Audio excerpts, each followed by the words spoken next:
Le Premier ministre Laurent Lamotte, qui a rencontré la presse ce mardi, a rejeté le rapport d'audit de la Cour supérieure des comptes qui lui est défavorable en ce qui concerne sa gestion à la tête du ministère de la Planification.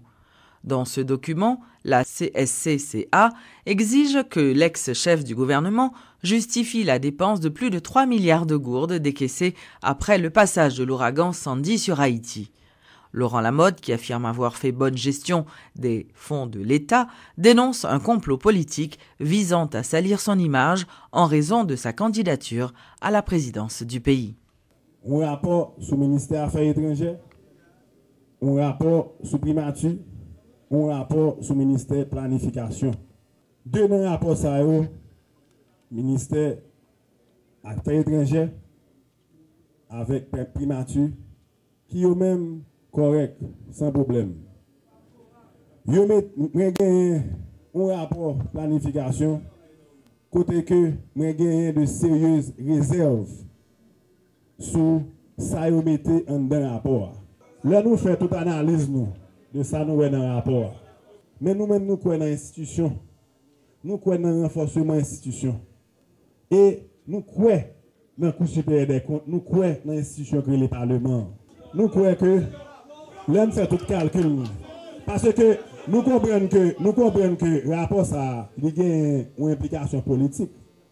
Parce que les rapports a sorti comme ça. Si pas grand monde qui calculer bien, ou bien qui est tête de sous épaule, on doit comprendre des bagages qui passent ça.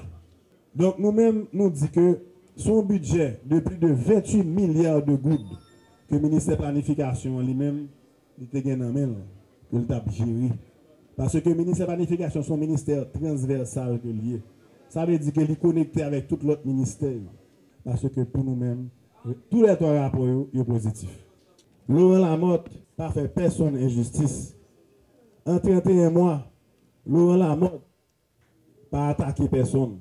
Donc, nous trouvons drôle que je ne dis à des gens qui peur Laurent Lamotte. Par contre, ça que pour ta peur, c'est question grand goût. Ouais. Parce qu'en 31 mois, nous menons un combat contre grand goût. Et nous allons continuer à mener un combat. Ça que pour ta peur, c'est la misère. Parce que nous faisons ça capable pour nous mener contre la misère. En 2 ans et demi, nous menons un combat contre la misère et contre l'exclusion. Moi, je veux rassurer tout le monde. Personne n'a besoin de peur. Si vous pas kidnappé, vous n'avez pas besoin de peur. Nous avons besoin contre l'insécurité. Nous avons besoin contre l'insécurité, oui. Parce que c'est ça, peuple a demandé. Peuple a demandé sécurité.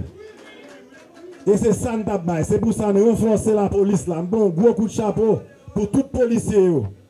Vous-même pour peuple, surtout ça qui est malheureux, ça qui n'a pas de moyens, ce n'est pas facile. Bah on voit, bah moun qui pas gen voix yo. Parler pour moun la rue yo, nèg la rue yo. Parler pour nèg la rue yo. Eh bien, on va toujours joindre des moun, on va toujours joindre des moun qui persécuté ou. On va toujours joindre des moun qui viennent en face ou. Moi-même moi pas en face personne. Moi-même j'ai Haïti dans cœur. Et je veux que bah yo fait de manière juste et équitable. Avec dignité. Haïti, son pays qui mange d'hommes trop. Ils choisi toute bagaille pour manger au monde. Nous-mêmes, nous étions quoi? Que le combat pour Haïtiens, il vaut la peine. Le combat contre la drogue là, il vaut la peine. Nous ne sommes pas une société côté que la moralité lui prend second rang. Il faut un gourmet pour la moralité. Mon pays. Sauveur Pierre-Étienne dément avoir un problème de résidence, comme le soutiennent ceux qui contestent sa candidature à la présidence de la République. Il explique que lors de ses longs voyages à l'étranger, il avait un statut d'étudiant, mais a conservé sa résidence en Haïti. Le candidat de l'OPL assimile ses contestations à une manœuvre de diversion de ses adversaires qui craignent de l'affronter aux prochaines élections. Sauveur Pierre-Étienne dit entrevoir la main de l'équipe au pouvoir derrière cette démarche. Lorsqu'un étudiant international, lorsqu'un statut d'étudiant international, ou résider dans le pays, il fait 2 ans au Mexique, 1996-1998. à la faculté latino-américaine, je n'ai pas de jamais résidé au Mexique. Domicilié. Et c'est différent ça. C'est avocat pour aider, c'est sociologue, c'est politologue. Il n'y a pas qu'on a domicilié dans le pays sans qu'on pas résider dans le pays. Je fais 5 ans au Canada, 2001-2005. Mon statut d'étudiant international, je suis domicilié à Montréal. Résidence en Haïti. Je fais 2 ans à Paris, 2006-2008. Je suis domicilié à Paris. Même pas de résider en France. Ça veut dire que je ne travail pour tout le monde. Qu'est-ce que ça me dit par là? C'est que le problème d'éducation, et très souvent, c'est au niveau des élites. Je dis que c'est M. Ralph Théano. On monde qui était ministre, c'est-à-dire qu'il y a certaines formations qui fait différence entre qui leur domicile d'un côté et qui leur réside de l'autre côté. Je dis que c'est le pouvoir qui conteste, mais je dis que son réaction panique tout. Parce que le pouvoir dit, le programme OPL a venu avec là, pour le débat, et bien cette histoire, par contre, calé tête calée, le peuple a parlé pour voir comment OPL va caler tête calée. Donc, vous allez soutenir ça matin? Et non, avocat me soutenir, nous sommes venus à documents, etc., passeport, etc. C'est des bails très simples, des farfelus. Donc, je ne sais pas quoi juge, même prendre ça au sérieux. Je cherche 2-3 petits malheureux, j'ai qu'on fait, qu'on fait craser brisé, et puis on dit contester, et puis on est Ralph Théano, français cabalistique tombé tout, et puis bon, regardez ça et pour sourire. Tenue ce mardi 26 mai d'une conférence débat autour du thème « Programmes électoraux et communication politique à l'initiative d'IDEA International ». À cette occasion, des représentants du Club de Madrid en visite dans le pays cette semaine ont pu discuter avec des responsables de partis politiques et de la société civile sur le nombre exagéré de candidats ou encore de partis politiques participant aux élections. Les présidents de la Colombie, Andrés Pastrana Arango, ou encore du Chili, Sebastián Piñera, ont partagé leur expérience sur la question et formulé des propositions pour résoudre le problème. Ancien président Piñera, ancien président Pastrana, de la Colombie, du Chili, a partagé expérience parce que ils étaient dans des situations qui souvent pas faciles non plus. Ils arrivaient à surmonter obstacles. Comment ils surmonter obstacles pour que ni l'un ni l'autre arrivent dans des pays côté économiquement quasiment toute classe sociale capable d'avoir accès aux services de base, tant que santé, tant qu'éducation, etc. Donc c'est vraiment ce partage d'expérience. Partis politiques là, responsables partis politiques, 4 partis politiques bénéficier de ce partage d'expérience et voir comment yo même tout qui gagne responsabilité ça mener à bien, que ce soit au niveau d'un parlement, que ce soit au niveau de la présidence, que ce soit au niveau des collectivités territoriales, la barque du pays. Donc Club de Madrid demandé nous monter à bord avec eux dans le cadre activité ça. Nous pensons que c'était bon pour les partis politiques haïtiens. Le ministère de la Justice confirme avoir pris connaissance des préoccupations des juges et conseillers de la Cour des comptes concernant les menaces qui pèsent sur leur sécurité. Dans une note datée du 26 mai, le ministère annonce que des mesures seront prises pour renforcer la sécurité des magistrats et des employés de la Cour, si cela s'avère nécessaire. Le ministère renouvelle enfin sa volonté de maintenir un climat sécuritaire et stable dans le pays. C'est un document signé par le ministre Pierre-Richard Casimir. Présentation ce mardi d'un rapport sur l'état de santé de la population haïtienne.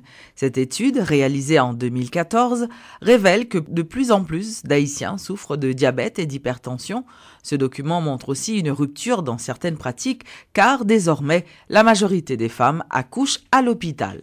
À partir de statistiques, il y a des efforts qui sont faits, parce qu'il y a presque 60% d'accouchements fait dans l'institution. Donc ça permet nous, c'est pas pour rien que nous avons additionné maternité sous maternité.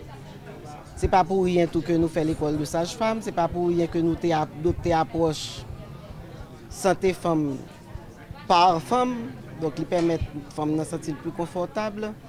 C'est pas pour rien tout qu'au fur et à mesure nous avons avancé des données pour nous dire mortalité maternelle a été réduite, que nous comprenons que le capable de réduire parce que fille a tendance vraiment à l'accoucher dans l'institution d'anti-maternité.